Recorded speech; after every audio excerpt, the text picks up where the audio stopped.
다음으로 자본시장 연구실 이보미 박사께서 금융투자업 동향 및 전망에 대해 발표해 주시겠습니다. 안녕하세요. 방금 소개받은 자본시장연구실 이보미입니다. 저는 금융투자업 동향과 전망에 대해서 말씀드리겠습니다. 발표 순서는 먼저 증권업과 자산운용업 각각의 동향을 좀 살펴보고, 그 다음에 이제 내년에 좀 이슈가 될 만한 경영 및 제도 환경 전망에 대해서 좀 정리를 하고, 그 다음에 종합 판단을 하는 순으로 진행하겠습니다.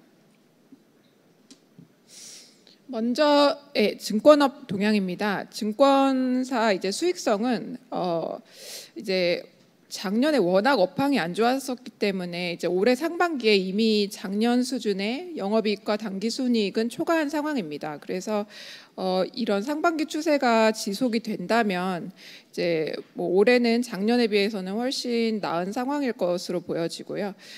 ROE나 뭐 영업이익, 당기순이익 다 개선될 것으로 예상은 작년에 비해서는 개선될 것으로 예상은 되는데, 이제 아시다시피 저희 하반기에 주식시장이 좀 안 좋았고 또 이제 PF 이슈들이 계속 있어 왔기 때문에 지금 이제 왼쪽에 보시는 그래프에 비해서는 좀 이제 수익은 좀 감소할 가능성은 있어 보입니다. 그리고 자기 자본 이제 규모별로 이제 증권사의 평균 ROE를 한번 살펴보면 이제 모든 증권사가 다 ROE가 작년보다는 워낙 작년에 안 좋았어서요. 이제 좀 좋아지는 것으로 보이는데, 보시면 그래도 역시 3조 원 이상의 대형 이제 증권사가 견인을 하고 있는 모습을 보실 수 있습니다. 좀 더 자세히 들어가서 이제 증권사의 수수료 수익 부분을 보면, 이제 증권사의 주 수입원이 수수료인데요. 사실 수수료 수익은 감소하는 추세여서 조금 주의가 필요해 보입니다. 올해는 조금 특이하게 이제 파생 관련 이제 수익이 좀 있어서 그나마 이제 전반적으로 수익이 괜찮게 나왔는데, 이제 오른쪽 그림에 이제 증권사 수수료 수익을 구성별로 보시면 수탁 수수료 부분은 좀 증가를 했지만 이제 IB 관련 수수료가 이제 많이 감소한 것을 보실 수 있고, 뭐 다들 예상하시는 그런 이유 때문입니다. 그래서 이제 수탁 수수료는 어떻게 될 것인가 하면 앞에 말씀드렸다시피 좀 작년보다는 올해 양호할 것 같고요. 이제 뭐 수탁 수수료의 대부분을 차지하는 게 이제 위탁 매매 수수료인데요. 이제 우선은 거래가 증가했습니다. 그래서 이제 수수료 수익은 늘어났는데, 이제 뭐 수수료율로 이제 따져 보면은 좀 정체되는 모습이 보이고, 이제 우리나라의 시장의 큰 특징이 이제 개인 투자자의 거래가 많다는 점인데요. 이제 개인 투자자 거래가 여전히 이제 올해 9월 기준으로 한 70% 수준은 유지하고 있습니다. 그래서 수탁 수수료가 어떻게 될 것인가를 보려면 이제 개인 투자자 예탁금을 살펴보는 게 제일 이제 효율적일 것 같은데, 다행히 개인 투자자 예탁금은 이제 증가하고 있습니다. 그래서 작년보다 낮고, 그리고 이제 위탁 매매 수수료는 이제 결론적으로는 작년보다 양호할 것으로 이제 예상이 됩니다. 근데 앞에서 말씀드렸듯이 이제 IB 관련 수익이 많이 줄어들었는데, 오른쪽 그림을 보시면 흰색 부분이 이제 그 채무보증 관련 수익입니다. 그래서 이제 그 포션이 사실 증권사 IB 부문 수익에서 상당 비중을 차지했었는데, 보시다시피 이제 좀 급감하는 양상을 확인하실 수 있고요. 뭐 이제 부동산 PF 시장이 침체되어 있기 때문에 이런 이제 양상들이 이제 보인다고 생각하시면 될 것 같습니다. 다음은 이제 증권사 건전성 부분입니다. 증권사의 그 자기 자본은 좀 증가 추세이긴 합니다. 근데 너무 이제 소폭 증가라서 증가라고 얘기하기 조금 그렇기는 한데요. 더군다나 이제 그 자기 자본이 증가한 게 중소형사는 거의 차이가 없고, 그냥 대형사 3조 이상의 대형사에서 1조 정도 이제 자기 자본이 증가했습니다. 그리고 뭐 위험하다고까지 얘기하긴 그렇지만 이제 그 위험액 대비 영업용 순자본 비율이 감소하고 있고, 그리고 유동성 비율도 좀 이제 감소하는 추세입니다. 그래서 이런 점들은 좀 이제 주의해서 봐야 하지 않을까, 예, 그렇게 생각을 합니다. 그리고 이제 뭐 증권사 하면 올해 가장 이제 걱정했던 거는 다들 아시는 것처럼 PF 관련 우려였는데요. 이제 채무보증 비율을 보시면 오른쪽 그림입니다. 이제 뭐 계속 감소하는 추세입니다. 그래서 이제 신규로 채무보증을 하고 있는 상황은 아닌 것 같고, 그래서 추후에 이제 뭐 피해가 뭐 채무보증 잔액이 쌓여서 뭐 팡 터질 일 같은 거는 좀 없어 보이고요. 그리고 또 하나는 이제 고정이하 자산 비율이 저희가 그렇게 수치가 높은 편이 아닙니다. 작년하고 사실은 큰 차이 없이 이제 유지가 되고 있는데, 이제 한 가지 주목할 것은 이제 뭐 그 아무래도 상위 이제 자산 규모가 큰 상위 증권사들은 이제 고정 이하 자산 비율이 낮게 유지가 되지만, 이제 뭐 중소 형사들 같은 경우는 뭐 아주 높진 않지만 그래도 2배 이상의 이제 고정 이하 자산 비율을 보이고 있기 때문에 좀 주목할 필요가 있고, 또 한 가지는 이렇게 고정 이하 자산 비율이 큰 차이가 없다는 얘기는 어떻게 생각하면 이제 채무 보증 섰던 게 아직 손실로 실현되지 않았다는 얘기도 될 수 있거든요. 그래서 만약에 이제 앞으로 좀 더 이제 손실이 실현이 되면 그 업에 특화한 이제 중소형사 증권사들은 건전성 부분에 있어서 조금 문제가 될 수도 있다, 이렇게 생각을 합니다. 다음은 자산운용업 동향입니다. 자산운용업은 증권사보다는 조금 상황이 안 좋아 보입니다. 그래서 ROE가 이제 딱 보시면 반토막이 났는데요. 작년에 비해서 한 가지 이제 말씀드릴 수 있는 것은 작년이 조금 특수한 상황이었습니다. 그래서 한국투자밸류가 이제 카카오뱅크 지분 이제 매각하면서 뭐 영업의 수익이 일시적으로 이제 좀 증가한 것이 있고요. 그것 때문에 이제 ROE가 좀 점프한 경향이 있는데, 사실은 뭐 그 2021년하고 비교해서도 이제 올해 좋아 보이진 않습니다. 근데 2021년에도 이제 업황이 상당히 좋았기 때문에 뭐 그것과 비교하기는 그렇고, 말씀드릴 수 있는 거는 한 뭐 20년 정도 수준, 혹은 그거보다 조금 나은 정도의 수준을 이제 수익성을 보일 것 같다, 이렇게 말씀드릴 수 있을 것 같습니다.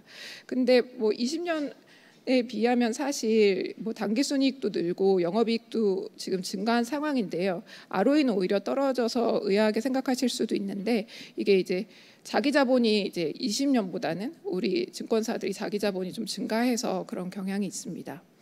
그리고 증권사와 마찬가지로 이제 자산운용사의 그 메인 업도 사실 수수료에서 오는데, 수수료 수익이 이제 2021년 이후로 감소 추세에 있어서 역시 좀 주의를 해야 할 필요가 있어 보입니다.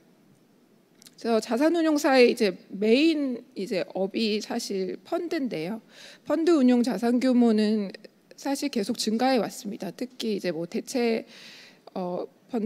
투자 펀드 중심으로 이제 증가를 했는데, 뭐 그 수수료는 말씀드린 대로 2021년부터 감소하고 있습니다. 그래서 이것이 얘기하는 것은 사실 수수료율이 떨어지고 있는 거죠. 그러니까 단가가 떨어지고 있는 건데, 왜 그럴까 이렇게 이유를 생각해 보면 뭐 여러 가지 이제 경쟁이 심화되고 이런 이유가 있지만, 이제 제 개인적인 생각으로는 이제 우리나라 시장 규모에 비해서 자산운용사가 450여 개 된다는 것은 이제 상당한 규모인 것 같습니다.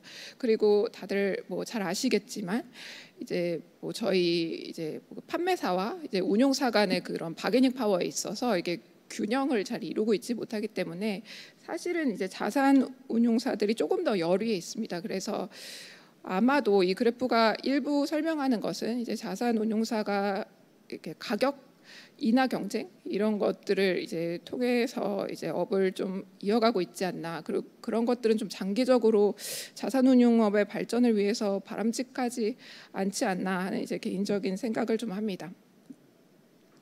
이제 공모펀드를 조금 더 살펴보시면 이제 대체투자펀드와 단기금융펀드 중심으로 증가를 했습니다.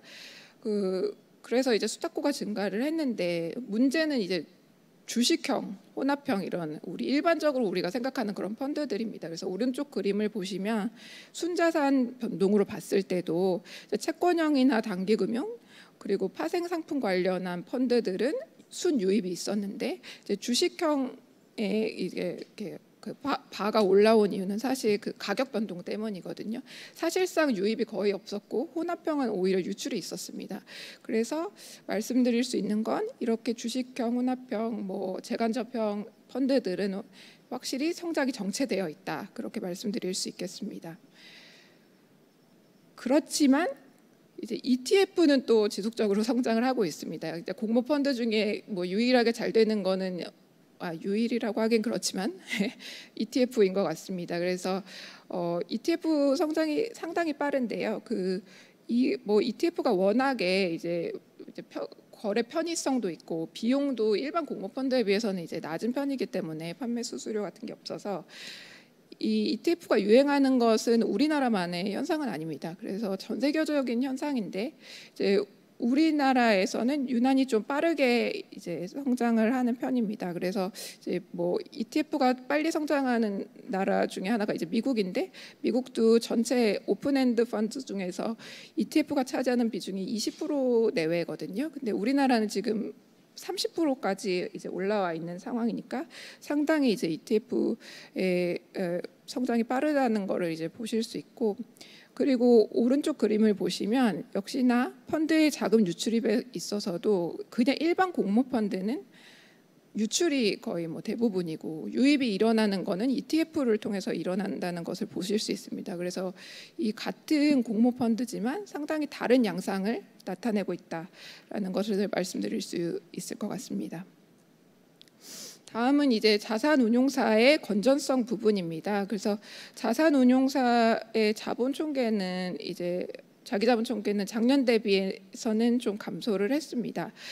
그렇지만 그 아까 말씀드렸듯이 그 한국투자밸류 때문에 카카오지분 매각하면서 자본이 일시적으로 이제 2022년 증가한 것이 있고 이제 그 효과가 좀 빠지면서 이제 자본이 감소한 측면이 있고 그리고 또 뭐 수익이 조금 안 좋았던 것도 이제 영향을 주었던 것 같습니다. 그나마 이제 다행인 것은 이제 전체 자산운용사 중에서 이제 적자인 기업의 비중이 뭐 작년에는 거의 뭐 200여 개 됐었는데 이제 195개사로 좀 줄어들었다. 그래서 업황이 안 좋았음에도 조금 이제 흑자 기업이 좀 늘어났다는 점에서는 뭐 긍정적이라고 생각합니다. 다음은 이제 내년에 좀 주목해서 봐야 할 경영 및 제도 환경 관련 이슈들입니다. 한 가지로 이제 제일 먼저 제가 뽑고 싶은 것은 이제 대형사와 중소형사 간의 양극화 현상입니다. 이거는 뭐 사실 증권업도 마찬가지인데요. 자산운용사의 경우가 훨씬 좀 심각한 것 같습니다. 앞에서 말씀드린 것처럼 우리나라에 한 450여 개의 운용사가 있는데 상위 5개 운용사가 거의 뭐 펀드 스타코의 50%를 차지합니다. 그리고 나머지 한 370여 개는 뭐 스타코가 1조도 안 되는 그런 상황이고요. 특히 이게 ETF 시장에서는 훨씬 심한데 ETF에서는 상위 2개사가 이제 시장의 75%를 점유하고 있습니다. 거의. 그래서 이제 그 오른쪽 그림 보시면 왼쪽이 2019년이고 오른쪽이 2023년 9월 말 상황인데요. 그동안 ETF 시장이 성장했는데 중형사들은 그래도 ETF 시장에 들어올 수는 있거든요. 근데 중형사들이 차지하는 파이는 더 줄어들었고 대형 이제 운용사가 차지하는 비중, 그러니까 시장 점유율이 더 커진 것을 볼 수 있습니다. 그래서 ETF는 정말 그 대형사들만의 리그다 이렇게 보실 수 있고 그걸 생각하면 제가 앞서서 일반 공모펀드는 정체돼 있고 ETF는 그래도 빠르게 성장한다고 했는데 그러면 ETF가 성장해서 이제 얻을 수 있는 수익성이라는 게 그냥 자산운용사 전반의 수익성으로 이어지는 것이 아니라 그냥 소수의 대형사한테 간다고 이제 해석하시는 것이 좋을 것 같습니다. 그래서 이제 보면은 뭐 중형사 같은 경우에 ETF 시장에도 들어갈 수 있고 한데 소규모 자산운용사는 사실 뭐 거의 뭐 부동산이나 특별자산 펀드에 특화된 경우가 많습니다. 그래서 아시는 것처럼 이제 업황이 상당히 둔화되고 있고, 오른쪽 그림을 보시면 이제 신규 설정액이 부동산도 그렇고 특별자산도 그렇고 계속 감소하는 것을 확인하실 수 있거든요. 그러면 뭐 내년에도 사실 그렇게 좋을 것 같지는 않아서 이런 부동산이나 특별자산 펀드에 특화된 이제 그런 운용사들은 아무래도 건전성 이슈가 있지 않을까, 그렇게 생각을 합니다. 그 다음은 퇴직연금 시장이 성장하고 있다는 게 이제 증권사와 자산운용사에게는 이제 좋은 소식인 것 같습니다. 그래서 퇴직연금 규모가 이제 지속적으로 성장을 해 왔는데, 그 중에서 이제 증권사가 차지하는 비중이 조금씩 늘어나고 있습니다. 근데 여기서도 또 한 가지 말씀드릴 수 있는 것은 이 수익이 이제 자산운용사 전반으로 이제 기회가 될 것 같지는 않고, 이제 좀 대형사 위주로 또 이런 이제 수익 성장의 기회가 될 것 같은데요. 보면 이제 디폴트 옵션이 이제 도입이 되면서 ETF 시장에서의 경쟁이 치열해질 것으로 보이고요. 그리고 이제 타겟 데이 펀드라고 해서 이제 소비자들의 이제 수요가 조금 더 복잡해지고 좀 더 나은 수익률을 위한 복잡한 상품 혹은 더 잘 설계된 상품을 이제 원하는 그런 것들이 많아졌는데, 그런 것을 운용할 수 있는 역량이 사실 대형사가 더 있기 때문에 이제 퇴직연금 시장의 성장 부분도 이제 중소형사보다는 대형사 중심으로 이제 좀 더 성장의 기회가 되지 않을까, 이렇게 생각을 합니다. 그리고 이제 올해 토큰 증권 관련해서 이제 규율이 이제 정비가 됐습니다. 그래서 토큰 증권을 발행하고 유통할 수 있게 되었는데요. 근데 아직은 뭐 시작 단계이긴 하지만 뭐 여러 증권사들하고 또 이제 뭐 금융사들이 컨소시엄 맺어서 이제 시장에 진출하려고 하고 있는 것으로 알고 있습니다. 그래서 이것도 또 새로운 상품과 새로운 시장이 생기는 것이기 때문에 이제 수익 창출이 일어날 수 있을 것으로 기대하고 있고요. 그 다음은 이제 신탁업인데요. 신탁업은 사실 작년에 이제 제도가 개선이 됐습니다. 그래서 이제 법제화가 곧 이루어질 것이라고, 이제 법 개정이 곧 이루어질 것이라고 이제 기대를 하고 있는데, 만약 이제 법 개정이 되면은 이제 신탁이 사실 뭐 진짜 여러 가지 모양으로 이제 금융 서비스를 제공할 수 있는 툴이기 때문에 이제 뭐 첫 번째는 이제 가계 자산 관리 측면에서 이제 좋은 서비스를 제공할 수 있는 기회가 될 수 있을 것 같고, 또 이제 기업의 자금 조달 서비스 측면에서도 이제 좋은 서비스를 제공하고 상품을 제공하면 이제 그 금융투자업자의 수익 창출에 이제 기여할 수 있지 않을까, 생각을 합니다. 종합 판단입니다. 우선은 뭐 내년 시장 상황 같은 걸 생각했을 때 불확실성이 뭐 올해처럼 지속될 것 같고, 또 이제 기업의 그렇게 시장이 불확실하면 기업이 자금 조달을 하려는 그런 수요도 사실 떨어지기 때문에 올해와 비슷하게 내년에도 증권사의 수익성하고 건전성이 유지되지 않을까, 이렇게 생각합니다. 그리고 이제 자산운용사는 말씀드렸듯이 조금 더 안 좋은 상황이고, 특히 이제 일반 공모펀드 이제 ETF는 뭐 상위 기업들만의 리그이고, 그리고 이제 일반 공모펀드가 남은 운용사들이 먹거리라고 할 수 있는데, 그 일반 공모펀드 투자 수요가 너무 정체돼 있고, 그 다음에 뭐 앞으로 뭐 대체 투자 펀드가 당분간은 조금 그 수요가 적을 것으로 보여서 이제 중소형사들에 있어서는 건전성 이슈가 좀 있을 것 같고, 그리고 이제 연금 시장의 경우 이제 성장은 하고 있지만 말씀드렸다시피 ETF 시장도 이제 대형사 중심이고,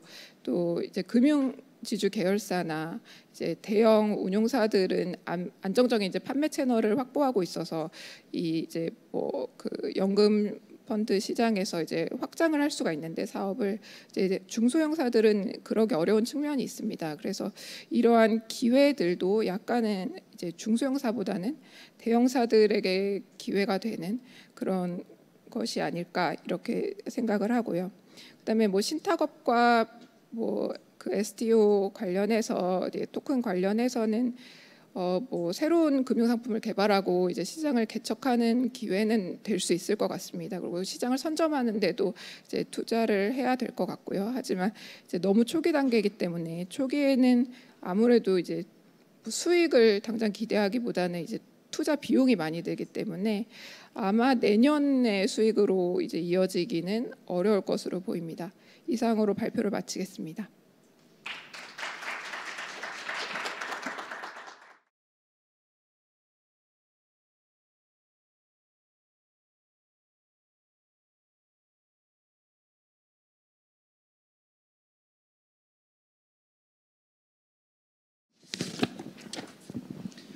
안녕하십니까.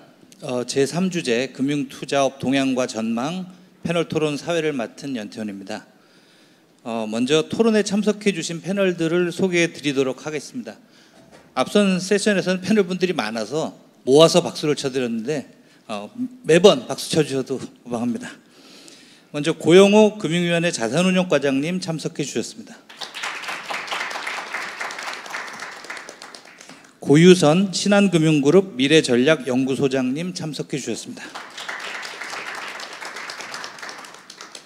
서재환 금융감독원 자본시장 감독국장님 참석해 주셨습니다.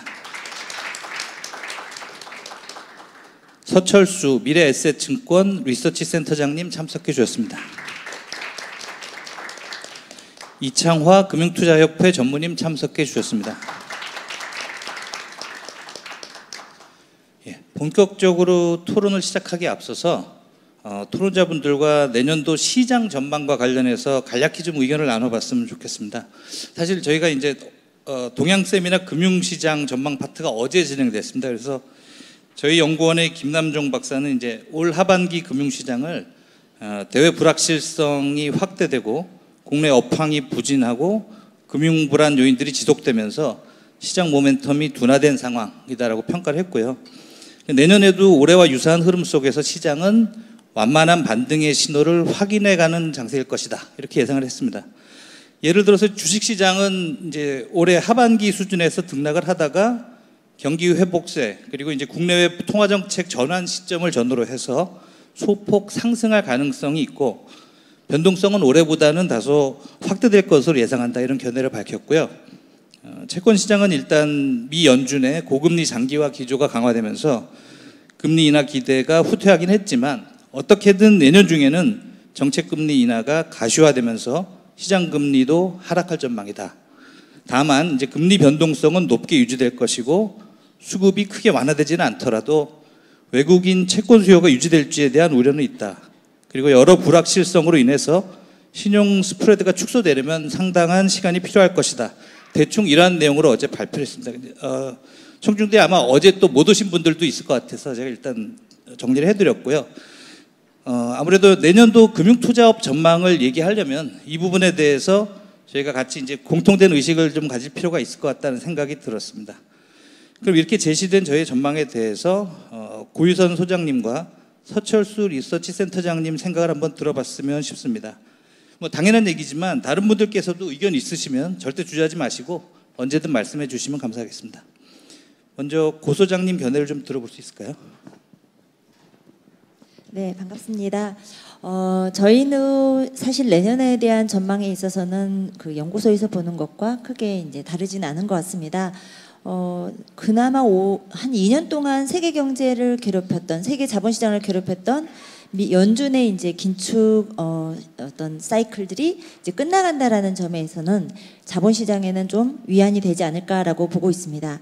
하지만 이제 잘 아시다시피 물가라든가 여러 가지 그 각 국가의 부채 상황들 이런 것들 때문에 금리가 얼마나 많이 떨어질 것이냐에 대한 좀 의구심들은 남아 있는 상황이어서 이 금리 안정, 긴축 종료에 따른 그 긍정적인 효과는 좀 제한적이지 않을까 이렇게 판단을 하고 있습니다. 특히 이제 그 고금리의 어떤 이제 후유증은 지금부터 나타날 것이다라는 게 미국에서 이제 나타나고 있는 우려들이고요. 저희도 지금 아직까지 처리를 못한 이슈들이 되게 많습니다. 그러니까 뭐 앞에서 많이 얘기가 나왔던 부동산 PF 이슈라든가, 그리고 금리가 가파르게 떨어지지 않고 경기가 빠르게 좋아지지 않는다라고 했을 경우에는 한계 기업들이나 좀비 기업들 뭐 이러한 부분들이 빠르게 신용 리스크가 해소될 수 있는 상황들이 아닐 것 같습니다. 그래서 약간의 긴축 종료라는 안심되는 그런 환경은 있지만 그동안의 가파른 어떤 금리 인상, 그리고 높은 금리 수준에서 우리가 겪어야 되는 후폭풍은 좀 우리가 좀 당분간은 겪어야 되지 않을까 이렇게 판단을 하고 있습니다. 특히 내년에는 선거 일정들이 각 국가에 되게 많습니다. 선거가 있다 보면은 정책들이 이제 자본시장에 영향을 많이 주는 경우들이 있습니다. 그렇게 되면은 사실은 경제 논리, 자본의 논리로 움직여야 되는 그런 자본시장들이 어떤 정책적인 이슈에 의해서 많이 변동성이 커질 수가 있다라고 보고 있기 때문에 사실 투자하는 입장에서는 상당한 피로감이 있는 그런 환경이 아닐까 이렇게 저희는 생각을 하고 있습니다. 어느 정도 이제 물가는 내년 하반기가 되면 좀 가시권으로 안정될 거다라고 이제 보고 있어서 미국과 한국 모두 저희도 금리 인하 정도는 한 번은 기대하고 있는 상황입니다. 네, 이상입니다. 네, 감사합니다. 서 센터장님은 어떻게 생각하시는지요? 네, 네. 이게 뭐 우리 실물경제는 우리 한국금융연구원 박사님들께서 더 잘 맞추실 것 같고요. 또 이제 시장은 누가 알겠습니까만은 짧게 소견을 좀 말씀 올리겠습니다. 지금 국면이 코로나 때문에 갑자기 역대급 이제 이완을 통합 팽창을 이제 하다가 또 반대로 급격하게 이제 냉탕과 온탕을 오면서 또 역시 역대급의 이제 긴축을 하고 있습니다.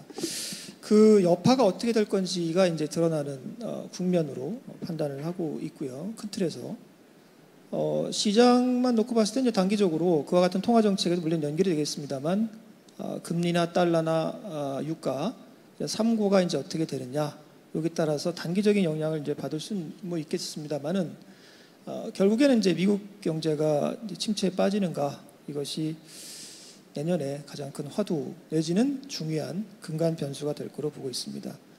저에게 묻는다고 한다면은 저희는 이제 침체 리스크가 제법 있다라는 입장이고요. 물론 이제 뭐 페드의 긴축도 중요한 그 트리거가 될 수 있겠습니다만은 기본적으로는 경기 사이클 자체가 레이 사이클에 이제 들어가고 있고 최근에 이제 뭐 미국 고용 시장이 너무 좋았기 때문에 그 침체가 딜레이된 측면이 있습니다만은 이른바 베브리지 커브 같은 것들을 보면 거의 이제 그 기존의 사이클에 떨어지면서 들어오는 구간으로 들어갈 게 얼마 남지 않은 것 같습니다. 다만 저희는 이제 침체가 온다 하더라도 상대적으로 얕은 침체일 거라고 보고 있는 입장인데 왜냐하면은 일단 과거에 뭐 IT 버블이라든지 자산 버블이라든지 2007년도 그와 같은 심대한 버블은 없었던 걸로 보이고요. 물론 뭐 미 국채 시장이 버블이었다 이렇게 볼 여지는 있습니다만은 그 부분에 대해서는 이제 연준도 또 역할이 좀 있을 수 있기 때문에 연준이 통화 정책도 좀 신속하게 유연하게 해주고 또 시장에도 국채 시장에도 개입을 한다고 한다면은 심각한 버블은 없었다고 보고 침체 자체가 얕은 수준의 침체일 거라고 기대하고 있습니다.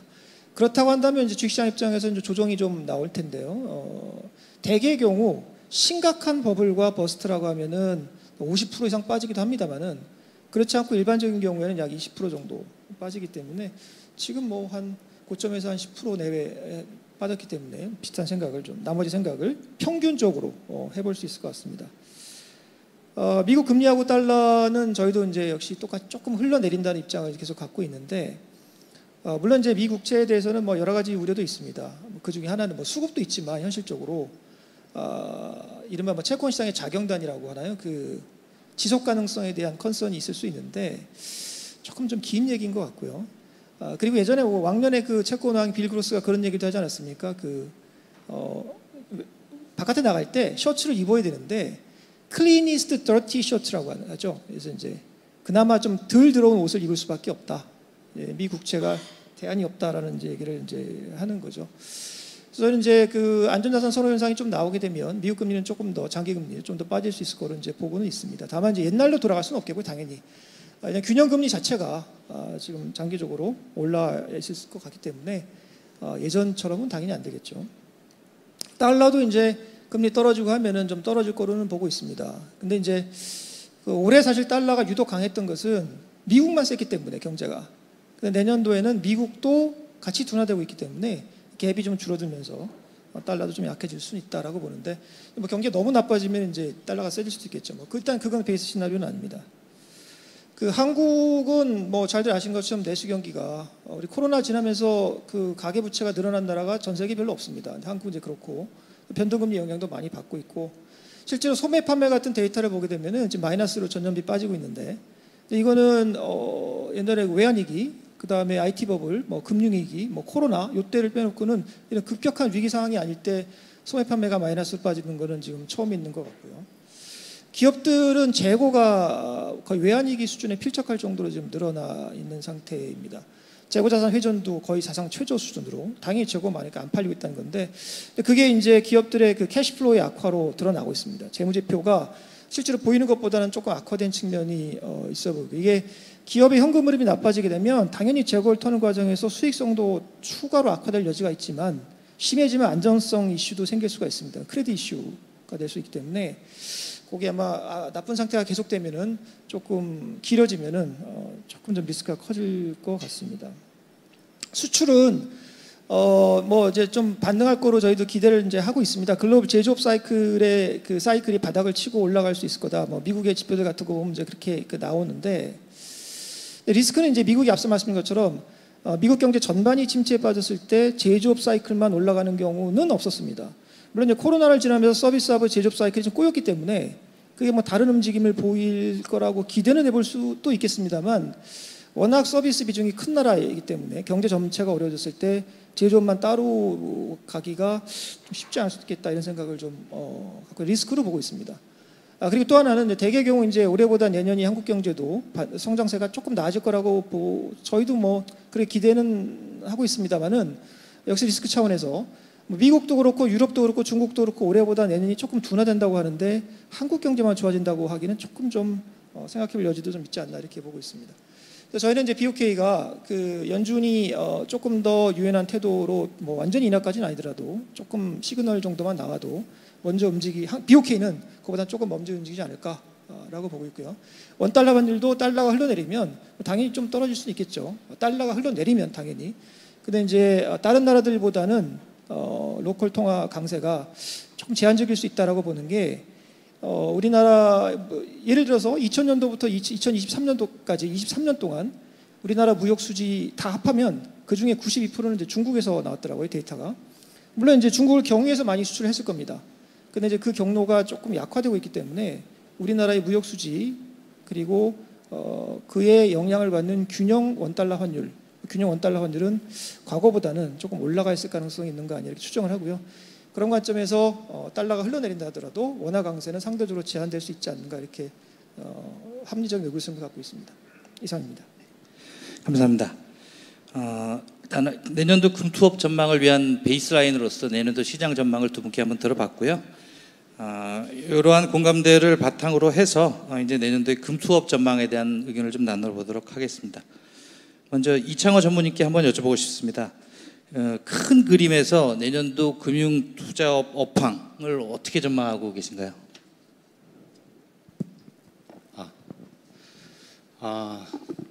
저 앞에서 말씀들을 많이 해주셨는데 이제 금융투자업 전망은 이제 증권사 운용사를 좀 구별해서 좀 볼 수가 있을 것 같습니다.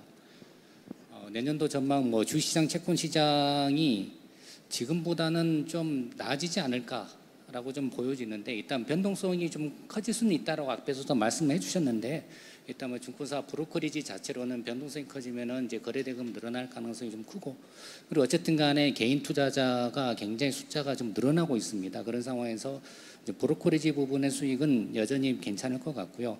다만 이제 일임이나 신탁 부분 그런 자산 관리 부분은 금리가 급격하게 떨어지지는 않을 거라서 내년에도 증권사의 이 자산 관리 비즈니스는 조금 좀 좋아지지는 좀 힘들지 않을까 좀 보여집니다.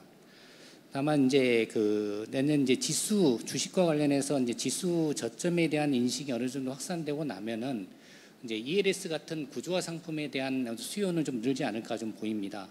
그럼에 따라서 이제 증권사도 이제 채권 보유 물량 이런 것들이 좀 많아질 수가 있을 거고요. 그럼에 따라서 수익 변동성은 좀 있을 수 있을 것 같습니다. 근데 부동산 관련해서는 뭐 다들 뭐 좋게 안 보신 것 같은데 저도 이제 그렇게는 보입니다.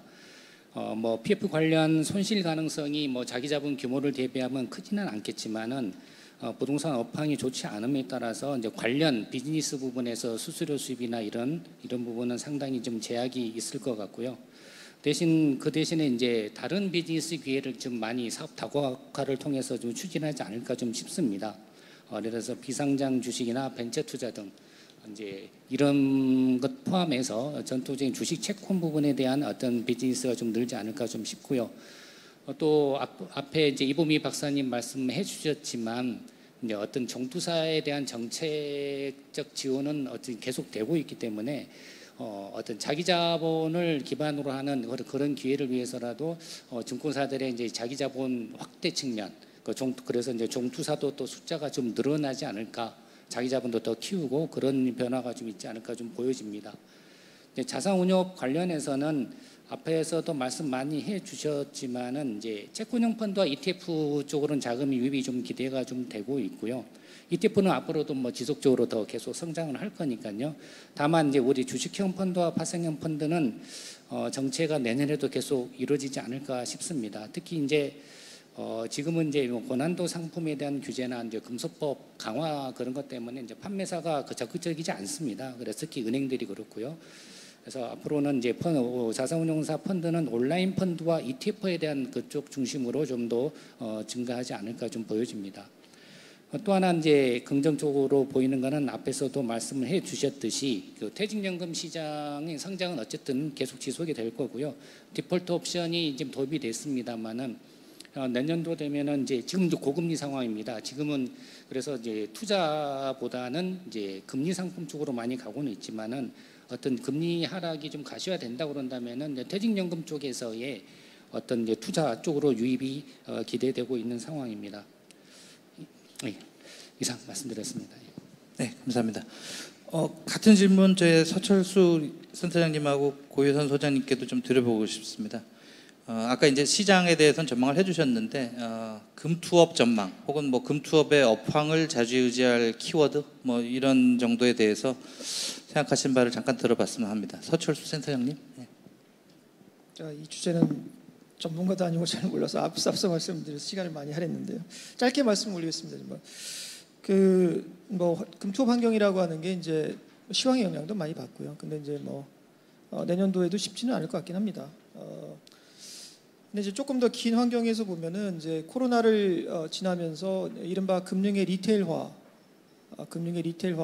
한국뿐만이 아니라 글로벌리 다 진행이 되고 있고요.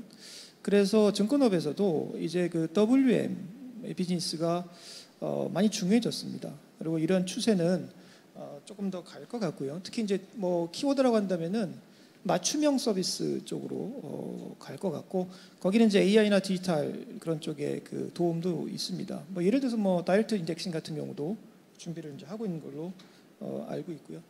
특히 이제 뭐 수수료 뭐 이런 비즈니스뿐만이 아니라 그 자산 관리 그리고 자산 관리는 수익률이 결국 중요하겠습니다만은 그런데 피 비즈니스 중심으로 개편되는 흐름도 뭐 개석이 될 것 같습니다.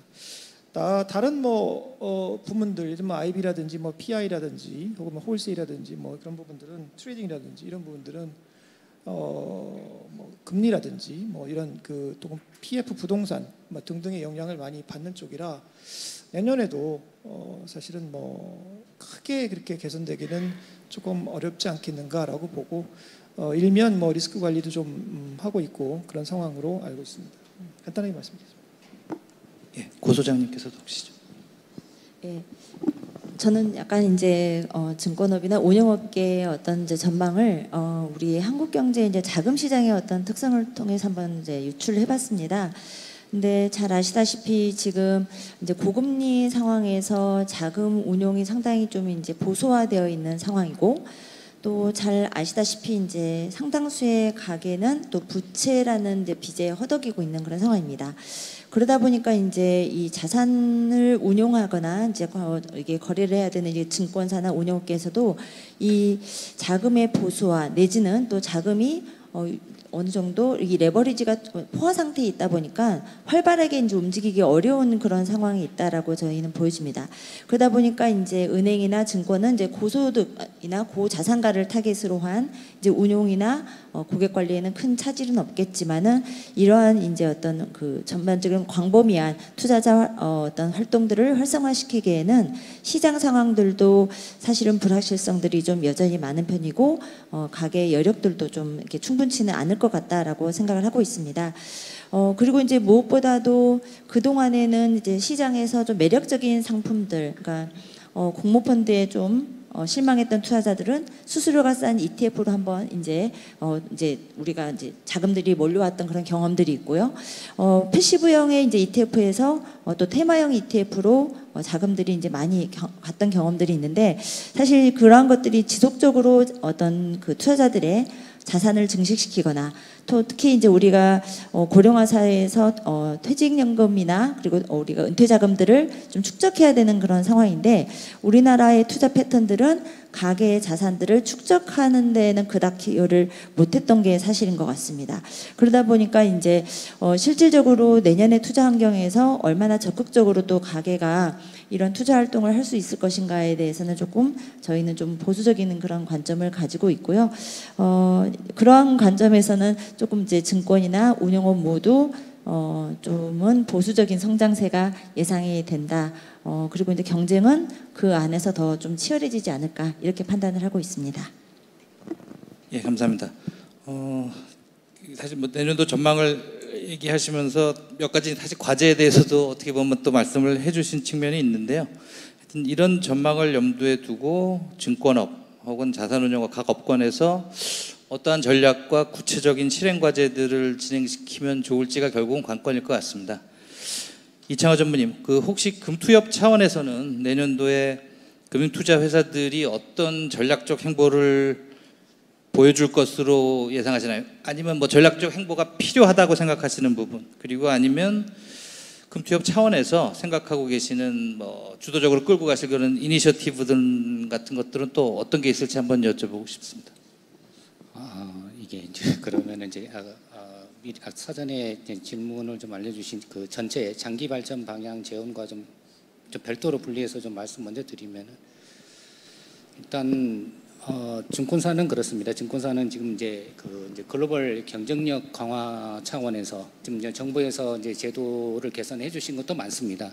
외국인 투자자 등록 제도도 개선이 됐고 또 이제 일반 한전 이런 부분도 가능하게 된 부분도 있기 때문에 어떤 글로벌 경쟁력을 어떻게 든 강화할 것인가, 이제 이 부분이 내년에 또 올해도 했지만 내년에도 또 신경을 써야 될 부분인 것 같고요. 그리고 또 하나는 이제 ATS가 이제 올해 이제 작년에 출범을 했죠. 출범을 해서 준비 중인데 이제 내년 되면은 어느 정도 이제 거래소 내년 뭐 ATS가 당장 업무를 시작하는 건 아닙니다만은 이제 거래소와 경쟁 체계에 될 거에 대비해서 그러면은 시장에게 거래되는 장소가 두 군데에 따른 사업 비즈니스 기회 이런 게 있을 수 있습니다. 그래서 그런 부분에 대한 증권사들은 그런 것들을 새로 또 고민을 좀 해야 되는 그런 시기일 것 같고요. 그리고 이제 과거에 우리 이제 브로커리지 하면은 사실은 거기 중개이기 때문에 안정적 비즈니스 사업 부분이라고 생각했지만은 최근에는 이 부분이 리스크가 많이 커졌습니다. 그래서 이제 브로커리지에 대한 어떤 증거 금융이라든지 신용 융자에 대한 리스크 관리 이런 부분이 굉장히 중요해졌기 때문에 그런 리스크 관리 쪽에 신경을 좀 많이 더 써야 되지 않을까 싶습니다. 그리고 뭐 앞에서 말씀해 주셨지만은 이제 양극화 문제, 증권업, 자산운용업 다 마찬가지입니다. 지금 양극화 문제가 좀 이제 점점 심화되고 있는데요. 이제 부동산 부분 침체되면서 특히 이제 중소형 증권사 같은 경우에는 이제 비즈니스 영역을 상당히 전환을 해야 됩니다. 그렇지만 중소형 증권사가 브로커리지는 이미 장치 산업화돼 가지고 하기는 어려운 부분이 있기 때문에 어떻게 가진 자기 자본을 활용도를 제고할 것이냐. 어떻게 대응사와 다른 차별화된 비즈니스 특화 모델을 가져갈 것이냐, 네, 이런 것들 업계도 좀 고민이고 저희 협회에서도 이제 내년에 좀 더 가시적으로 노력을 해야 되는 부분인 것 같습니다. 또 하나는 뭐 아직 유동성 리스크 관리 문제가 뭐 내년에도 해소되지는 않을 거기 때문에 유동성 관리 문제 이런 부분을 좀 더 신경을 써야 될 것 같고요. 그리고 이제 운용사 측면에서는 이제 고영호 과장님도 나와 계셨지만은 어떤 이제 공모펀드가 맛이 정체되고 있습니다. ETF는 성장하고 있지만은 이제 공모펀드가 어떻게 변화해서 어떻게 노력을 해서 좀 더 정착을 할 수 있겠느냐 이런 부분이 굉장히 중요한 과제가 될 것 같고요.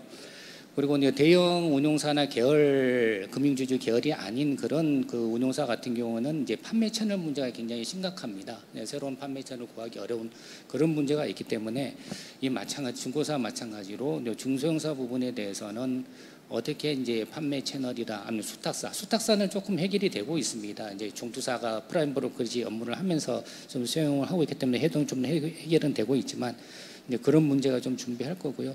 그리고 또 하나는 이제 과제 중에 하나가 이제 퇴직연금 영역인데요. 퇴직연금 영역에서의 어떻게 있는 투자를 좀 더 확대를 해갈 수 있겠느냐 그런 부분이 지금 가장 좀 중요한 과제로 지금 인식이 되고 있습니다.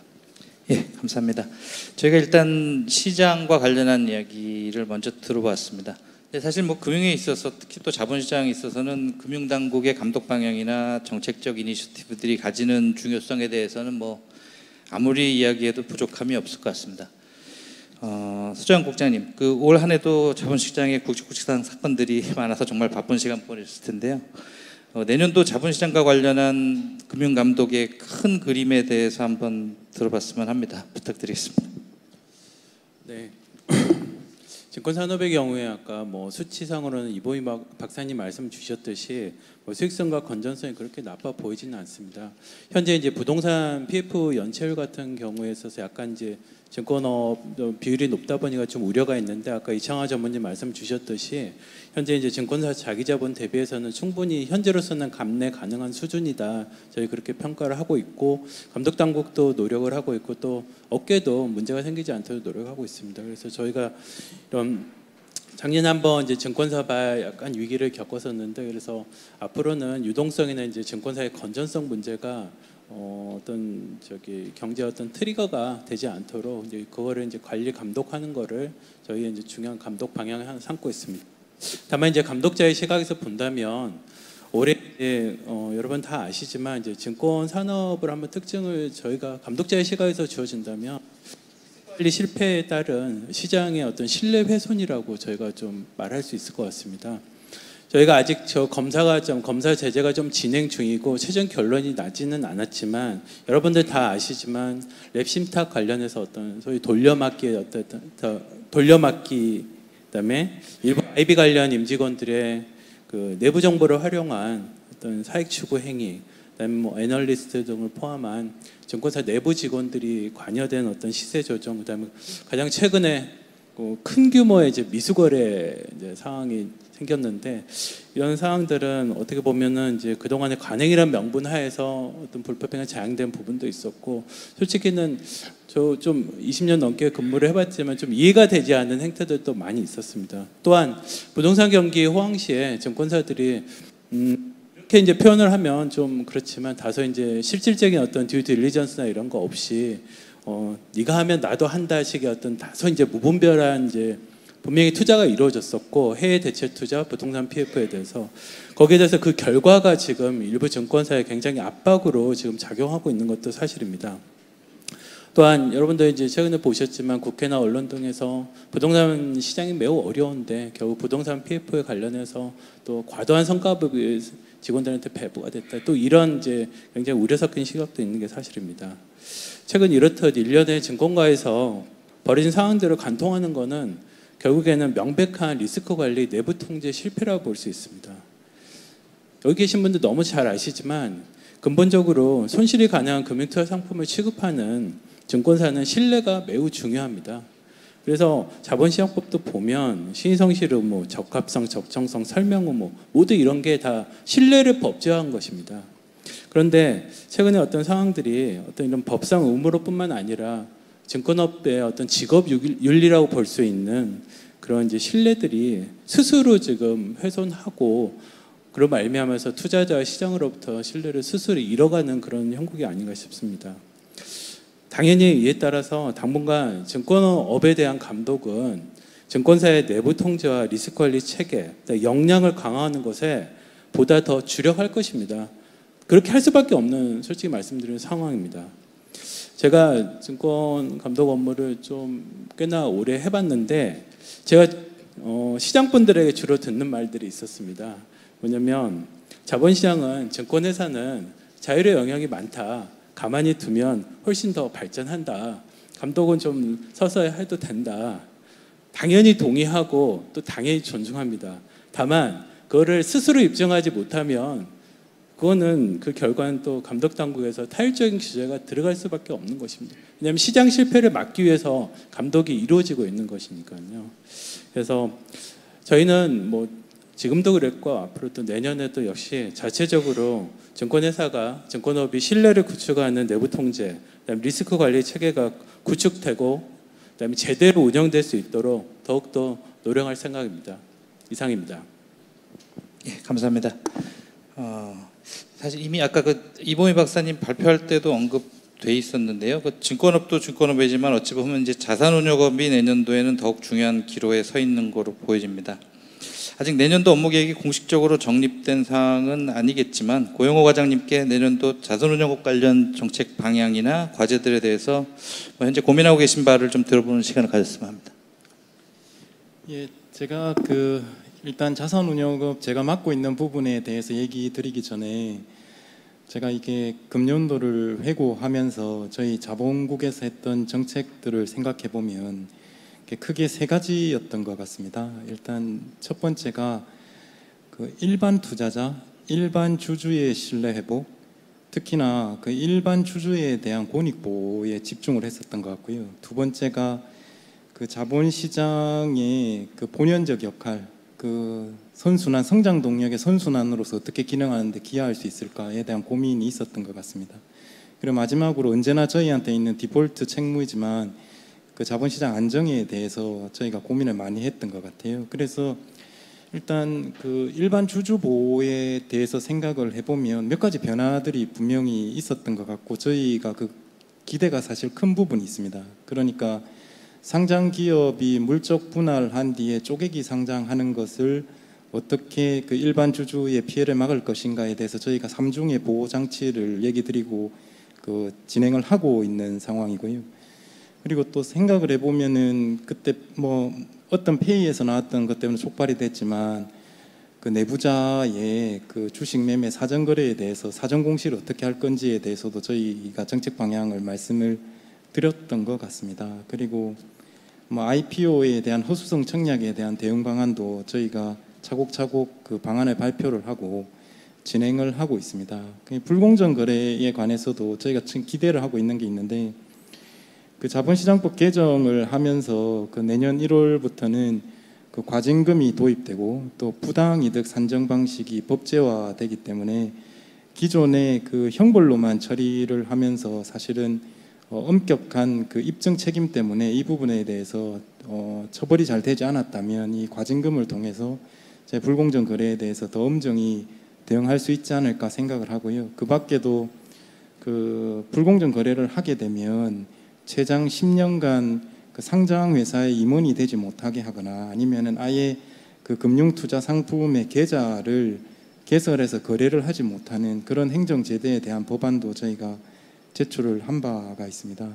그리고 그 자본시장 본연의 역할에 대해서 생각을 해보면 새로운 상품들이 많이 나왔던 것 같습니다. 그 신탁수익증권이나 사실 투자계약증권이라는 것도 처음으로 인정을 해서 그 조각투자라는 것들이 어쨌든 그 샌드박스를 통해 진행을 했었고 그리고 STO에 대해서도 그 전자증권법 개정안을 그 국회에서 지금 논의를 진행을 하고 있습니다. 이런 제도화를 하고 있고요.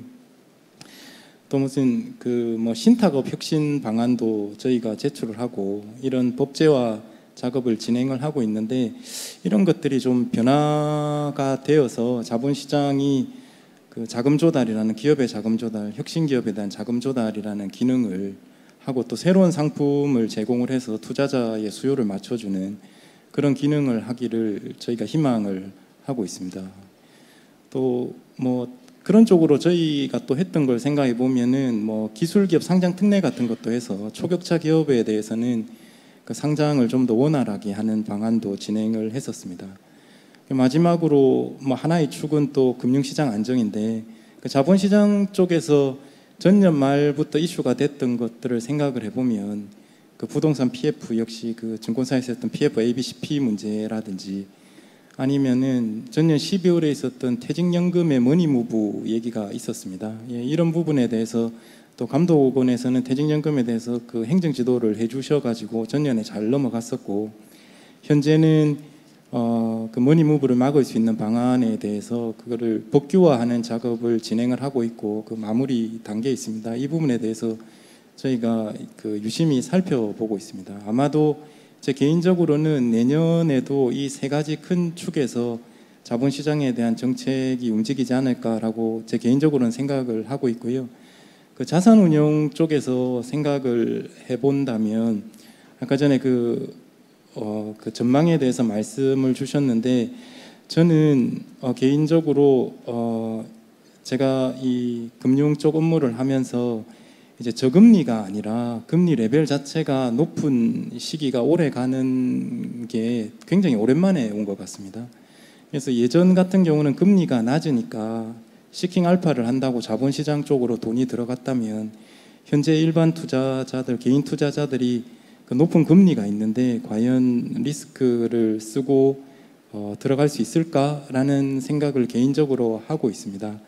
그러기 위해서는 아무래도 금투 그 뭐 증권사나 아니면 그 자산운용사 분들께서 지금까지 갈고 닦아온 실력이 있으니 그 실력을 정말 한번 보여주시기를 기대를 하고 저희도 그 제도적 측면에서 하고 있는 것들을 적극적으로 빠르게 추진하도록 하겠습니다. 뭐 이보미 박사님께서 얘기하셨던 내용들 중에서 보면 제가 지금 담당하고 있는 게 이제 신탁업인데 신탁업은 정말 1:1 맞춤형 자산관리, 종합자산관리가 되는 상품 계약이 될 수 있을 거라고 생각합니다. 지금은 금융상품을 파는 틀로만 사용되고 있는데 이 부분을 종합자산관리 기능을 살릴 수 있도록 빠르게 법제화를 진행하도록 하겠습니다. 그리고 퇴직연금에 대해서도 말씀을 주셨는데 지금 그 제도화하고 있는 게 그 머니무브를 막는 것뿐만이 아니라 그 운영 규제에 대해서도 합리화하는 방안에 같이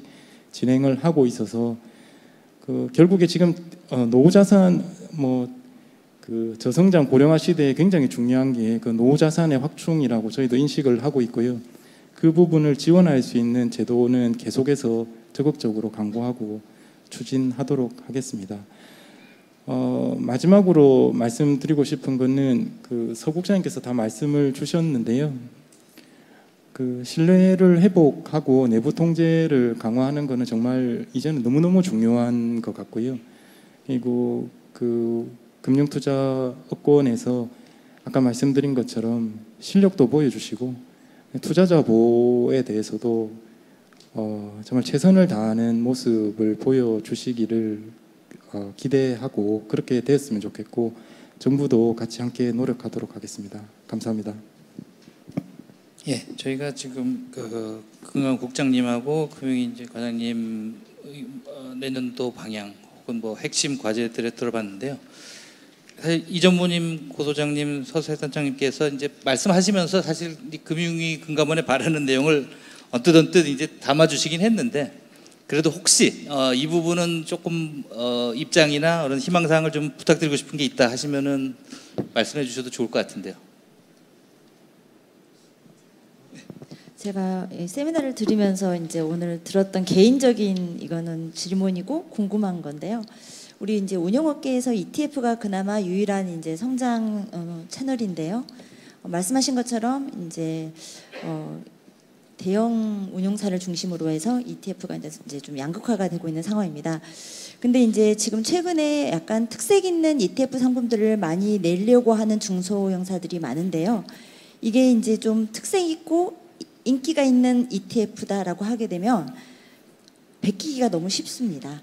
그러다 보니까 이게 이제 대형 운용사들이 이제 빠르게 이제 그 상품을 똑같이 출시를 하면서 시장을 다시 이제 이렇게 장악을 해나가는 거죠. 그래서 저는 좀 개인적으로 이게 현실적으로 가능한 건지는 모르겠으나 이게 약간 그 액티브 ETF나 테마형에 있어서는 우리 뭐 특허제도처럼 일정 기간 동안에 어떻게 상품 개발을 해서 좋은 상품을 내는 이제 운용사들의 중소형 운용사에 특히 이제 좀 그런 부분이 필요할 것 같아서 혹시 그런 제도가 가능한지 한번 여쭤보고 싶었습니다. 네. 이 전무님이나 서 센터장님께서는 추가로 뭐 말씀하시고 싶으신 거 없으세요? 예, 그래도 뭐 워낙 중요하니까 그러면은 뭐 두 분 중에 국장님이랑 과장님 뭐 누가 과장님? 소장님께서 재미있는 제안을 주셨다고 생각하고요. 제가 기억하기로는 보호목권에서 그런 제도가 있었던 것으로 기억을 하고 있습니다. 사실 새로운 상품을 ETF에서 공급한다는 게 굉장히 중요한 것 같아요. 이제는 ETF 운용사들 측에서도 투자자들이 생각하는 지수가 어떤 것이고 어떤 ETF 상품인지를 빨리 파악해서 공급하는 것이 중요한 전략인 것으로 제가 알고 있습니다. 그리고 그것 때문에 정부에서도 감독규정 개정을 해서 만기가 있는 채권형 ETF라든지 아니면은 주식 하나만 담고 채권을 9개 담을 수 있는, 그러니까 담을 수 있는 종목을 주식 채권 가리지 않고 10개만 담으면은 ETF를 출시할 수 있도록 하도록 제도를 개선해서 그런 상품들이 나온 걸로 알고 있는데요. 지금 주신 아이디어는 저희가 한번 살펴는 보겠습니다. 다만 이 투자 전략에서 얼마나 차별화할 수 있는지 이런 게 핵심이 되지 않을까 싶습니다. 예, 감사합니다. 사실 뭐 나누시고 싶으신 얘기들이 많이 있으실 텐데 제한된 시간으로 인해서 이제 이상으로 마쳐야 될 것 같습니다. 발표해 주신 이보미 박사님 그리고 5분 패널 그리고 현장과 온라인으로 참석해 주신 모든 분들께 감사의 말씀 올립니다. 모두 수고하셨습니다. 감사합니다. 네, 제3주제의 발표와 토론이 끝났습니다. 잠시 무대를 정리할 시간을 가진 후 마지막 제4주제로 이어지겠습니다.